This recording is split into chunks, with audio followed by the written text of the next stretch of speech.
नमस्कार। आज हम प्रारंभ करेंगे शिव पुराण की तृतीय संहिता सतरुद्र संहिता में दिए हुए नंदीश्वर अवतार की कथा को। इससे पिछले वीडियो में हमने शिव जी के सभी अवतारों के बारे में वर्णन किया। आज हम जो कि नंदी जी, जो हमेशा आपने यह देखा होगा कि जो भगवान शिव के परिवार में ही शामिल होते हैं और नंदी जी की जो मूर्ति है वो हमेशा जो है शिव जी के परिवार के साथ में देखी जाती है मंदिरों में। तो यह जो नंदी जी का जो अवतार है उसका क्या वर्णन हमें शिव पुराण में मिलता है, आज हम इसके बारे में चर्चा करेंगे। आरंभ करते हैं। यह कहा गया है कि नंदीश्वर जी ही स्वयं अपनी कथा का वर्णन करते हुए कहते हैं कि पूर्व काल में सिलात मुनि नामक सिलात मुनि रहे, जिन्होंने पितरों की आज्ञा से इंद्रदेव को प्रसन्न किया और एक ऐसे पुत्र की कामना की जो कि अयोनिज और मृत्युहीन हो। परंतु इंद्रदेव ऐसा पुत्र प्रदान करने में अपने को असमर्थ बताते हुए यह कहते हैं सिलात मुनि से कि वह भगवान शिव की तपस्या करें। इसके पश्चात जो है सिलात मुनि भगवान शिव को प्रसन्न करने के लिए कठोर तपस्या करते हैं और उनकी तपस्या से प्रसन्न होकर भगवान शिव प्रकट होते हैं और उन्हें वर लेने के लिए कहते हैं।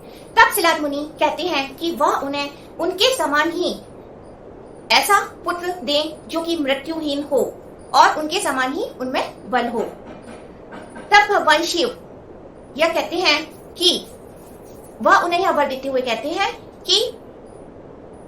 कि वह सिलात मुनि को उनके पिता बनने का सुख प्राप्त होगा और वह एक पुत्र बनेंगे जिनका नाम नंदी होगा।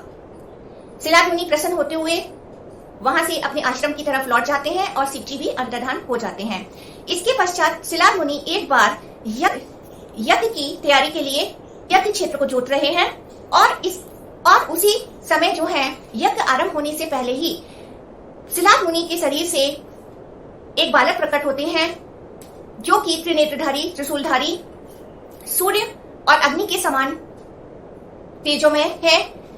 वह नंदी स्वरूप प्रकट होते हैं। उन्हें देखकर सिलात मुनि अत्यंत ही प्रसन्न होते हैं और वह उनका साक्षात रुद्र रूप देखते हैं और उन्हें नमस्कार करते हैं।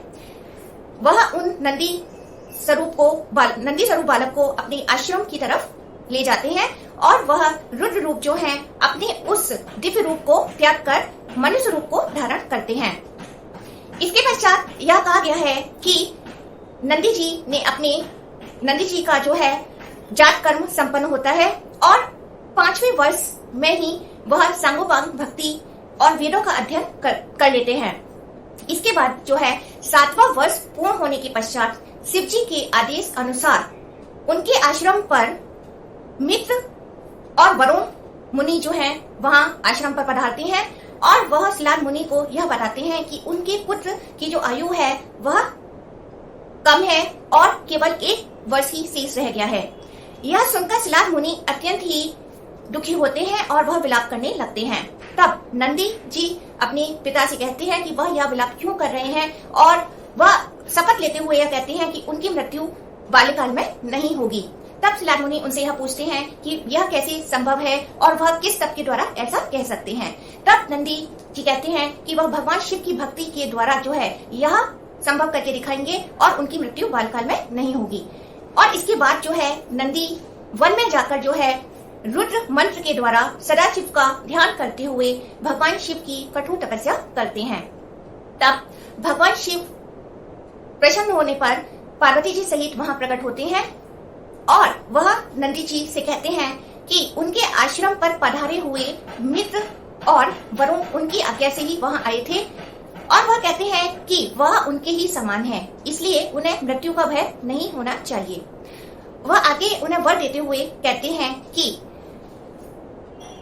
वह उनके प्रमुख गणा अध्यक्ष बनेंगे और उनके पिता को भी गणा अध्यक्ष बनाया जाएगा। और वह आगे यह भी कहते हैं कि वह अजर अमर और उनका बल हमेशा उनके समान ही रहेगा। यह सब वर जो है भगवान शिव नंदी जी को देते हैं। इसके पश्चात भगवान शिव अपने गले में कमल की जो वरमाला है उसे उतारते हुए वह नंदी जी के गले में डालते हैं, जिससे कि जो नंदी जी का जो स्वरूप है वह त्रिनेत्रधारी और 10 भुजाओं से संपन्न हो जाता है और वह दूसरे शंकर के समान ही दिखने लगते हैं। इसके बाद एक और वर भगवान शिव नंदी जी को देते हैं। वह अपनी जटा से जल लेते हुए नंदी जी पर डालते हैं और कहते हैं कि वह नदी हो जाए। और यह कहा गया है कि वह जल 5 नदियों में विभाजित हो जाता है और उन 5 नदियों के नाम हैं जटोदका, त्रिश्रोता, वृषध्वनि, स्वर्णोदका और जम्बू नदी। पंच नदी शिव के समान ही, शिव के पृष्ठभाग की तरह ही परम है और जो कोई भी मनुष्य इन 5 नदियों का स्नान करते हुए, भगवान शिव का जप करते हुए उनका ध्यान करता है, वह साक्षात शिव सायुज्य को प्राप्त करता है, ऐसा भी कहा गया है। इसके पश्चात भगवान शिव पार्वती जी की स्वीकृति से नंदी जी को गणा अध्यक्ष का पद प्रदान करते हैं और सभी मुनि ऋषि जो हैं उनका अभिषेक करते हैं। और इसके पश्चात नंदी जी का विवाह दिव्य कन्या त्वेषा के साथ में कराया जाता है और भगवान शिव और पार्वती जी दोनों ही नंदी जी को और त्वेषा को अनेक वर देते हैं अजर अमर होने का और उन्हें अपने गणाध्यक्ष बनाते हैं और उनके पिता को भी गणाध्यक्ष का वर प्रदान करते हैं। तो इस प्रकार से यह एक बहुत ही महत्वपूर्ण कथा जो नंदीश्वर अवतार की दी हुई है, वह हमें शिव पुराण की तृतीय संहिता सतरुद्र संहिता में मिलती है।